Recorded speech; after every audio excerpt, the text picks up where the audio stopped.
Hello, so this is Matt and Dave from Sprues and Brews. Hello. So we've had a big Death Guard release over the last few weeks. A lot of new minis. Some really awesome kits, and today we're going to have a look at some of the latest ones.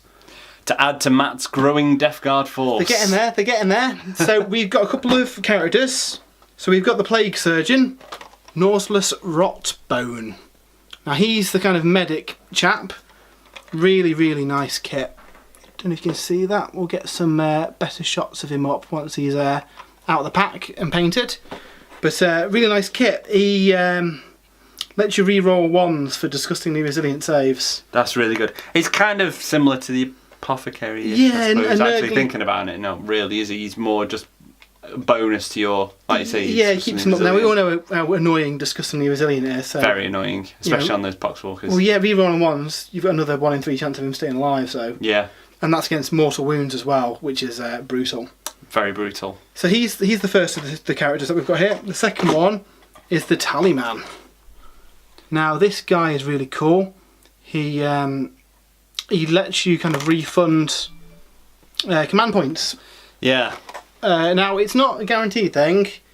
2d6 on a roll of a 7, he'll refund the command points. Well, 1 command point I think it is. Yeah. Which is pretty good. I mean, on average, you're going to roll a 7 on 2d6, so... I mean, but from like the games we've had so far of 8th edition, they're really good, aren't they, the stratagems? Like yeah. Those command points, you can turn the tide. Definitely. So being able to possibly get a couple back is even better. Yeah, and with the codexes having some unique stratagems in as well, seems really good. I think at the minute, maybe some of the books without codex are maybe struggling a bit. Yeah, because they just don't have that sudden, like, aha, well, but I can do this. I think my favourite one out of the Death Guard book is the one that changes the rule of the Poxwalkers, so that if any infantry die within 7 inches, they get a model back. Is that The Walking Dead, I think that's called? Yeah, something like that. Something like that. And yeah, pop that down next to Mortarian or... I know in my game against you with the AdMech, you took full advantage of that. Oh, yeah. I think you took it at least back to full unit strength, didn't you? Well, you'd almost taken them down, and then I think Mortarian managed to wreck a few units in front of them, and yeah. Bad news then. Yeah, very bad news. But yeah, so he's a really nice model as well. Hopefully we still see the Demon Tallyman when they get some models at some point in the future. Fingers crossed. Then we've got a lot of Nurgle stuff yet to come, haven't we? So yeah. Could be. So we've got another one of the kits. This is a little bit older, from a couple of weeks ago. We've got the Deathshroud Bodyguard. So these guys are brilliant. So they're an amazing looking unit of Terminators. Close combat based. They have got little like flame gauntlets. Oh, have they? See them I didn't on know that. there.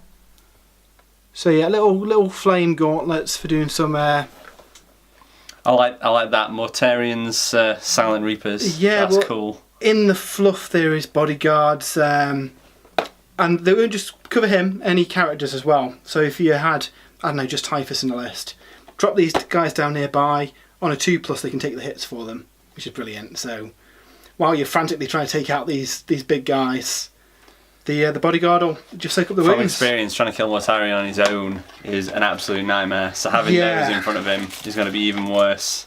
So let's see if we can. Oops. So 3 frames, and they are really detailed, nice kits. Again, we've had some feedback that you guys really can't see these as well on here, so we'll splice in some shots of these as well, just to give you a better idea of what these look like. So they are really nice kits. I love all the sides, and they are some really nice weapons. They're quite big as well. If you look at the kind of torsos, yeah, big. they are fairly sizable. Then as ever we get the instructions, which I believe, yep, they do. They come with the rules. So they're 11 power, decent stat line, hitting on 3s, strength 5, toughness 5. The Man Reapers +3 strength, so you're talking strength 8, -3 AP, D3 damage, and it's a plague weapon, so re-rolls any 1s. If they're close to Mortarian, that's re-rolling any failed wounds. Wow. So yeah, they'll be battering stuff. They're quite slow in the advance though because of the cataphract armour. That's the only downside, but they can teleport strike in. So you can bring them down where you want them and Yeah, Get them as close to the enemy as possible. Well, or close to your characters for the bodyguard role. Yeah. The only problem they're going to have is Mortarian's going to outrun them. So you probably don't want them down at the start of the game. Move Mortarian forward, drop them down 3 inches away from Maybe when Mortarian gets into rapid fire range of, say for example, the Ultramarines, drop them in then, because that's more likely when he's going to take most of the damage. Yeah, if these guys can soak up some wounds, that should buy Mortarian a turn or two to get into combat then. I mean, they're awesome in combat anyway, but I mean, they're expensive, 11 power, I think it's about 200 and odd points for a unit of them, but you are insuring your characters. Yeah, I was going to say, it probably, like you mentioned about having Typhus, it probably would be good for him just having Typhus with these 3 guys. I mean, with Mortarian as well, just leave Mortarian on his own. I mean, yeah, well, Typhus I often put down Typhus in your back line as a threat. Yeah. Now, as a character, at that point, he's probably nearest, so you can probably shoot him. Drop these guys down with him, yeah. They can soak the hits. Yeah, exactly. So yeah, some nasty Death Guard tactics there. Very nasty. So looking forward to building these. There is another unit of Terminators who are kind of like the standard guys. Yeah. Haven't got those yet, but we'll be doing a review once they've arrived. That's the only problem with all these cool Death Guard units. How the heck do you write a list? Well, yeah, it's hard. It's hard to try and fit everything you want in. Especially with the advantage that Poxwalkers are dirt cheap. Yes. So you can kind of buy some troops there, but as soon as you start putting Terminators and Plague Marines in, yeah, you start running out of points. But yeah, there's not a bad option that I've seen really in the book. It's all been really cool.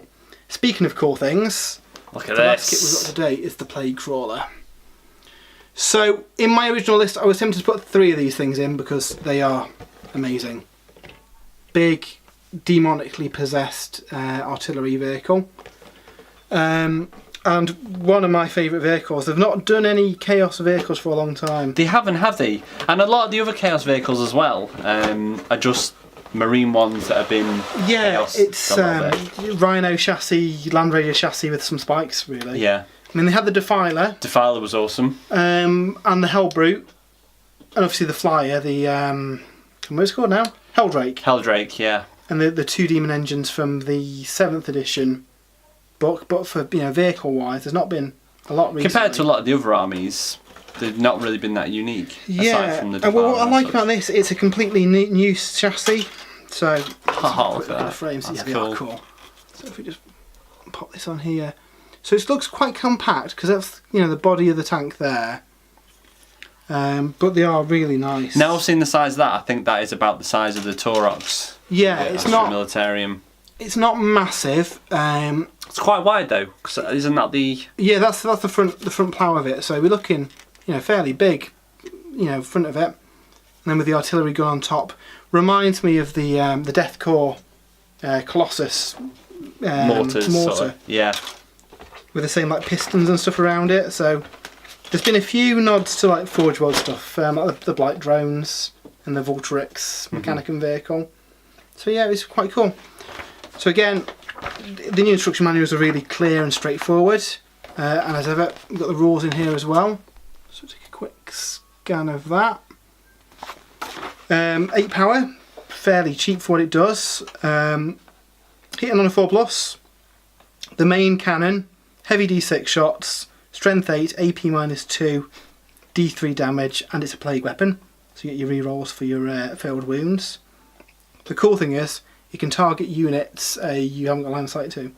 Yeah, that's good. So park it behind a building out the way and just mortar them. It has got a minimum range of 12 inches, but the main range of 48, you're probably going to be hitting stuff. It's hidden on your back line. Heavy D6, strength 8, -2. Yeah, that's good. So then for your side guns, base it comes with the Plague Spitters, which are the same weapon the Blight drone has, the ridiculous... Like the flamer sort of weapon, thing, yeah. Which is really good. On this, I'm not too sure how effective that is. I mean, yeah, it's a charge deterrent if you come close, but your main gun can't fire within 12 inches anyway. So it's kind of a last chance kind of... I suppose that maybe, like you say, if a unit deep strikes down by a tank, at least gives it some protection maybe for you to get another unit over there to free it back up. You see, what I'd be doing is paying the extra points and taking the entropy cannon instead, which is basically a las cannon. Heavy 1, Strength 8, AP -4, D6 damage. Yeah, it's a very similar stat line to a las cannon. I suppose if a unit charges it, then I mean it doesn't get that many attacks either. No. So I suppose if someone charges it, it may get destroyed regardless. What I'd probably do is put a unit of cultists around it, or some poxwalkers, just something to soak up those incoming things. Don't forget you can't deep strike within 9 inches either, so you could put those poxwalkers 9 inches away from the side of the tank, and you've got an 18-inch bubble then where nothing can deep strike in. Yeah. And the poxwalkers will probably tie up whatever you send down. Exactly. Yeah. Yeah. So yeah, really, really nice kit. Looking forward to building these. So there's not a lot left to come out. Today, I believe the Plague Marines are out for pre-order, along with a standard bearer and champion for them.